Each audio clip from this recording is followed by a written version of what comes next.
guys, welcome back to my channel. Kembali lagi bersama saya dengan Hera di channel YouTube Star by Garage. Di video kali ini saya ingin membahas istilah-istilah yang berada di dunia otomotif, specifically di motor. Oke guys, tapi sebelum kalian nonton video ini, kalian nonton bumper dulu. Keep watching.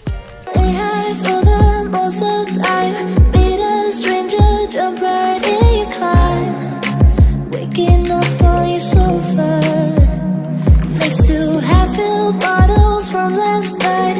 I don't even know where we are. Dalam dunia otomotif, banyak mempunyai istilah-istilah yang orang awam kadang nggak tahu. Istilah ini maksudnya apa gitu, istilah ini maksudnya apa. Apalagi seperti bengkel resmi, biasanya mereka datang, apalagi kok kayak cewek-cewek gitu ya, dia datang ke bengkel terus nggak ngerti motornya mau diapain. Kalau semuanya mekanik bilang, oh motornya di tune up gitu, mungkin ada sebagian orang, apalagi yang cewek-cewek, ibu-ibu kadang nggak ngerti maksudnya itu apa. Oke guys, istilah yang pertama yaitu tune up. Artinya seperti yang kalian lihat gambar ini, kalau semuanya kalian ke bengkel resmi terus ada disebutkan tune up, mekanik sebutkan, oh motornya harusnya di tune up aja nih, nggak terlalu berat kok servisnya. Itu artinya motor kalian itu mau di servis ringan. Contohnya nih ya, contohnya ganti oli mungkin, ganti oli, terus membersihkan saringan udara, membersihkan injeksi, servis-servis ringan lah, seperti ya semacam seperti apa yang tadi saya sebutkan.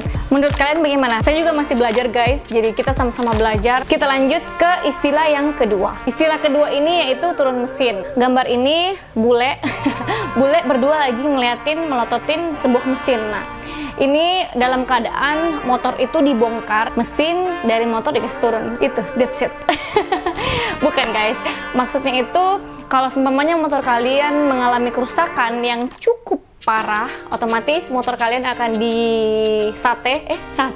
motor kalian akan dibongkar, terus mesinnya, nyawanya motor kalian itu mesinnya, jadi dibongkar mesinnya, terus mesin induknya itu diperbaiki apa masalahnya gitu guys. Itu yang disebutkan turun mesin gitu. Istilah selanjutnya itu overheat. Nah, overheat itu dimana motor kalian mengalami panas yang berlebihan. Seperti foto ini, kalau ini fotonya lebay guys.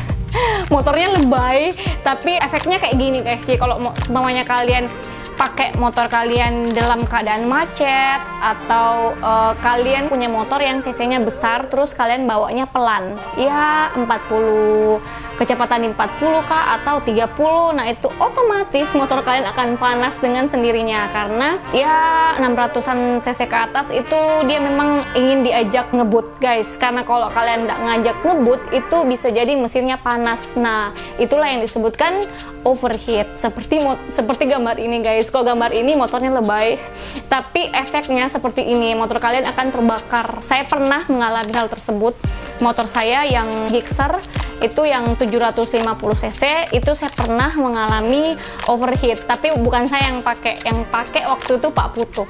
Nah, dia pakai di daerah yang memang dalam keadaan yang macet. Efeknya waktu itu motor kami overheat, panas, langsung nggak mau nyala guys, nggak mau nyala.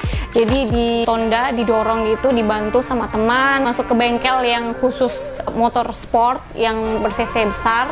Akhirnya sudah sehat guys gitu. Jadi seperti contoh ini, motor overheat itu bahaya guys, karena bisa membuat parahnya motor tersebut bisa terbakar kalau dalam keadaan overheat gitu guys. Jadi ya, untuk kalian mau memakai kendaraan yang ya cc besar, tergantung kalian bagaimana pemakaiannya. Karena motor sport itu memang dingin, motornya dingin kalau dia dibawa ngebut guys. Tapi kalau semuanya kalian bawa pelan, itu bisa jadi motor kalian overheat. Bukan mau dibilang ya, bukan mau untuk membanggakan sebuah motor.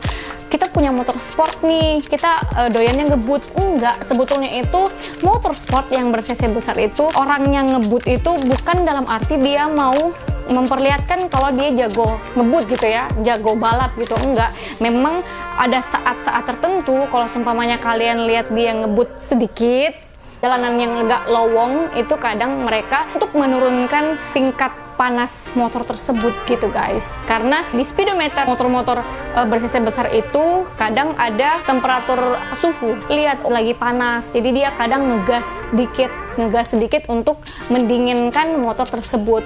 Oke guys, kita ke istilah selanjutnya, bleeding rem. Di antara kalian ada tahu bleeding rem? Kalau semuanya ada lebih expert dari saya, silahkan komen di bawah. Bleeding rem itu seperti yang kalian lihat di sini, mungkin agak bingung ya, karena dia pakai kayak suntik gitu, terus pakai selang. Nah, maksudnya itu bleeding rem ialah mengeluarkan angin yang ada di selang rem. Jadi kalau seumpamanya selang rem kita bongkar, otomatis ada angin masuk. Nah, kalau semuanya ada angin masuk, itu otomatis remnya tidak akan berfungsi karena ada udara di dalamnya. Jadi kalau seumpamanya kalian mau memperbaiki hal tersebut, ya otomatis ada istilah yang disebut bleeding rem. Nah, otomatis kalau kalian bermasalah seperti itu, kalian pergi ke bengkel dan dia melakukan bleeding rem gitu guys. Dia mengeluarkan angin tersebut dengan cara seperti ini. Ada berbagai macam cara sih, ada beberapa alat yang bisa orang gunakan untuk mengeluarkan udara tersebut. Jadi tergantung kalian mau pakai dengan cara bagaimana. Senyaman kalian aja guys. Oke, next. Selanjutnya yaitu istilah bore up.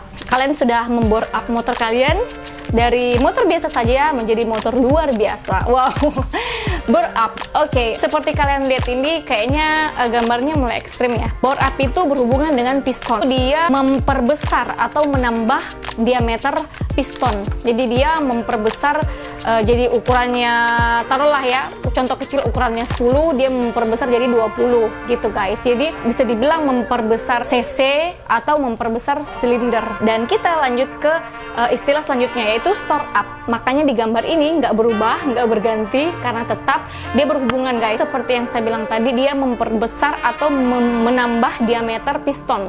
Dia memperbesar. Tapi kalau yang stroke up, dia memperpanjang langkah piston. Nah, dia naik turunnya itu panjang gitu, membuat motor itu lebih bertenaga. Jadi bore up dengan stroke up lumayan sedikit berhubungan karena dia tempat yang sama gitu, berhubungan dengan piston. Oke guys, bagaimana menurut kalian istilah-istilah yang tadi? Apakah cukup membantu? Ya, mudah-mudahan cukup membantu lah ya. Apalagi untuk yang cewek-cewek, mudah-mudahan ada cewek juga. Karena saya lihat dari YouTube saya, antara cowok dan cewek, kayaknya kebanyakan cowok yang nonton. Semoga lady-lady bakers juga nonton ini supaya kita sama-sama belajar, girl. Oke, dalam dunia otomotif spesifik motor itu istilahnya banyak, tapi untuk saat ini yang umum yang sering dilakukan di bengkel itu yang saya sebutkan tadi, yang paling ekstrim sebetulnya bore up dengan stroke up, karena itu sudah ke ranah apa ya, untuk orang-orang yang rajin touring, yang jarak jauh, karena dia berhubungan dengan kecepatan gitu guys. Jadi banyak orang yang nge-bore up atau stroke up motornya supaya motornya itu lebih bertenaga. Oke guys, ada pendapat yang lain silahkan komen di bawah. Dan kalau seumpamanya kalian suka video ini, jangan lupa like, terus komen positif. Bantu saya untuk men-share video ini ke teman-teman kalian yang baru masuk ke channel YouTube saya. Jangan lupa klik tombol subscribe di bawah dan jangan lupa klik loncengnya supaya kalian mendapat notifikasi kalau seumpamanya Star by Garage update video baru. Oke guys, thank you for watching and see you next video. Bye bye.